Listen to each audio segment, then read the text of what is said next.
할렐루야. 오늘은 주님이 선물로 주신 복된 금요일입니다. 다음 주면 크리스마스입니다. 영화 메리 크리스마스라는 작품이 있는데요. 1914년 제1차 세계대전 중 실제로 있었던 이야기를 이 영화가 담고 있습니다. 크리스마스를 앞둔 어느 날 불과 100m도 떨어지지 않은 거리에서 영국군과 독일군이 서로 총을 겨누고 대치하고 있었습니다. 그런데 눈 내리는 밤 독일군 진영에서 울려 퍼진 한 곡의 캐럴이 전장을 멈추게 합니다. 고요한 밤, 거룩한 밤. 이 노래를 시작으로 총성이 먹게 되고 대치하고 있던 병사들은 총을 내려놓은 채 서로를 향해 메리 크리스마스라고 인사합니다. 단 하루의 휴전이었지만 크리스마스가 만들어낸 놀라운 기적이었습니다. 이 기적의 시작은 하나님이십니다. 하나님께서는 가장 귀한 독생자 예수 그리스도를 이 땅에 보내심으로 우리를 향한 사랑을 먼저 보여주셨습니다. 그리고 그 사랑을 받은 우리는 이제 그 사랑을 흘려보내는 사람으로 부름받았습니다. 크리스마스는 내어주는 날입니다. 우리가 하나님의 사랑을 흘려보내는 그 자리에서 크리스마스의 기적은 다시 시작될 것입니다. 오늘 하루 사랑의 기적을 시작하는 그런 하루 되시기를 축복합니다.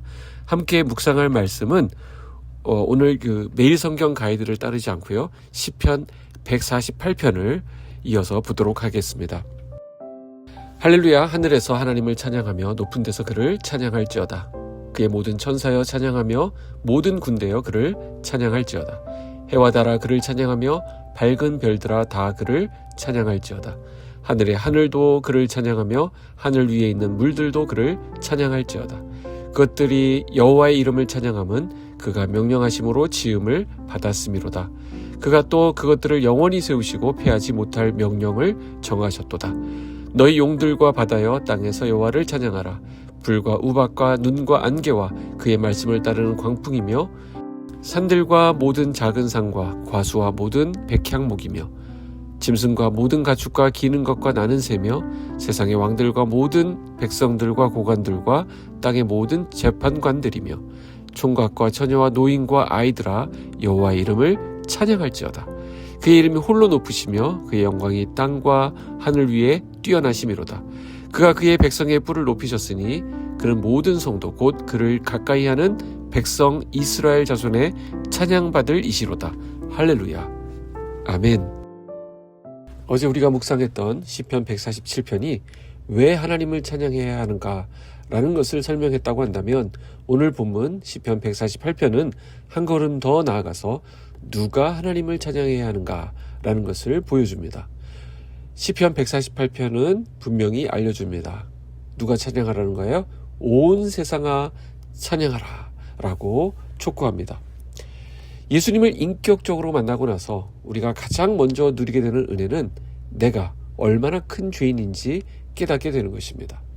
그런 죄인인 나를 향해 하나님께서 베푸신 용서와 은혜가 얼마나 큰지 깨닫는 것은 우리 모두가 처음으로 경험하게 되는 일입니다. 그 다음으로는 어떻게 됩니까? 하나님의 창조 세계를 향한 눈이 열리게 되고 그를 향한 감탄이 터져나오게 됩니다. 늘상 보던 세상인데 그게 너무나도 새롭게 보이고 깨끗하고 아름답게 보이는 것입니다. 오늘 시편의 마음이 바로 그것입니다. 하나님을 향한 그 마음이 가득 차게 되면 세상이 달라 보이게 됩니다. 모든 것이 찬양이 됩니다. 오늘 이 시편 148편 역시 할렐루야로 시작합니다. 그리고 먼저 하늘을 향해 외칩니다. 1절에 보시면 할렐루야 하늘에서 여호와를 찬양하며 높은 데서 그를 찬양할지어다. 여기 하늘과 높은 데는 인간의 한계를 넘어서는 영역을 말합니다. 그러나 그 높은 곳에서도 하나님을 향한 찬양이 있습니다. 그리고 시인은 천사들을 부릅니다. 2절에 보시면 그의 모든 천사여 찬양하며 모든 군대여 그를 찬양할지어다. 예나 지금이나 이 천사를 숭배하려는 유혹이 있었습니다. 그러나 시인은 분명히 말합니다. 천사는 숭배의 대상이 아니라 찬양의 주체, 곧 하나님을 섬기는 피조물일 뿐이라는 것이죠. 이어지는 3절, 4절은 더 강력합니다. 해와 달아 그를 찬양하며 밝은 별들아 다 그를 찬양할지어다. 하늘의 하늘도 그를 찬양하며 하늘 위에 있는 물들도 그를 찬양할지어다. 고대 사회에서 해와 달과 별은 숭배의 대상이었죠. 그러나 시인은 단호하게 말합니다. 해도 달도 별도 하나님을 찬양해야 할 피조물이라는 거예요. 인간이 신비하게 여기고 두려워하거나 경외하던 그것들마저 하나님 앞에서는 피조물입니다. 왜 그렇습니까? 5절인데요. 그것들이 여호와의 이름을 찬양하면 그가 명령하심으로 지음을 받았음이로다. 하늘의 세계가 질서 있게 움직이는 이유는 우연이 아니라 그냥 그렇게 아무렇게나 돌아가는 것이 아니라 하나님의 명령, 하나님의 창조, 하나님의 통치가 있었기 때문입니다. 그러니 하늘의 모든 존재가 하나님을 찬양하는 것은 마땅한 일이 되는 것이죠. 7절부터는 땅에 있는 모든 것들이 찬양하도록 촉구합니다.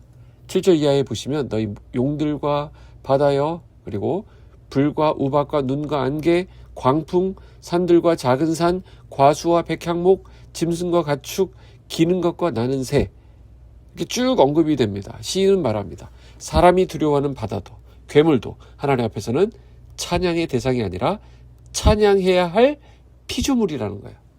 뭐 불, 우박, 눈, 안개, 광풍 같은 자연 현상도 마찬가지입니다.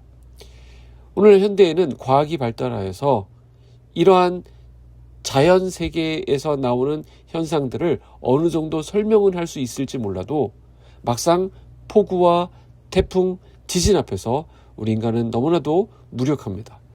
그러니 이 당시 고대인들은 어떠했겠습니까? 그래서 오늘 이 시편의 시인은 선포합니다. 두려움의 대상도 결국 하나님의 말씀을 따르는 존재일 뿐이라는 것입니다. 땅 위의 모든 생명과 질서는 하나님 손 아래에 있습니다. 그러니 땅의 찬양도 멈출 수 없는 것이죠.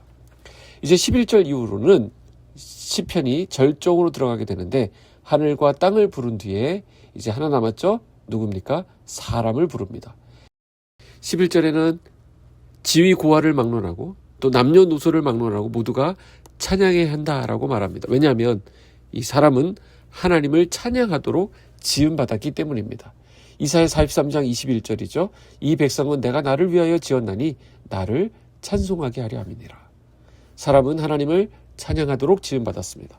하나님을 높이는 삶이야말로 가장 사람다운 것이고 가장 아름다운 것입니다. 그리고 시인은 찬양의 이유를 한 문장으로 확정합니다. 13절 여호와 이름을 찬양할지어다.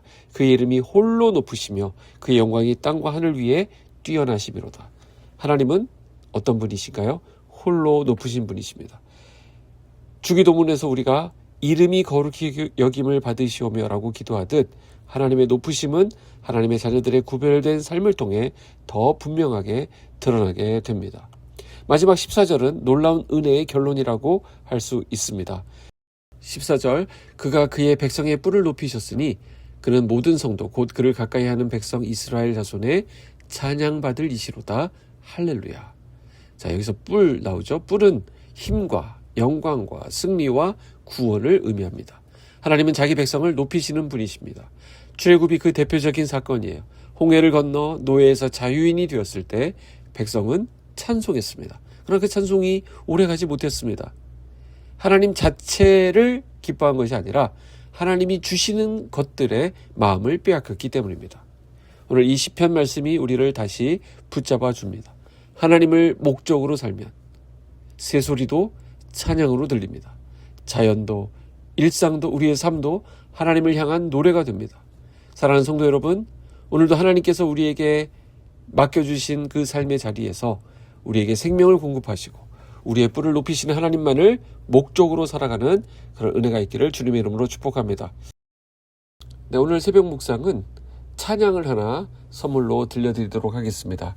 오래된 찬양이긴 한데 오늘 이 말씀을 배경으로 작곡된 찬양입니다. 함께 들으시면서 하나님을 찬양하도록 하겠습니다.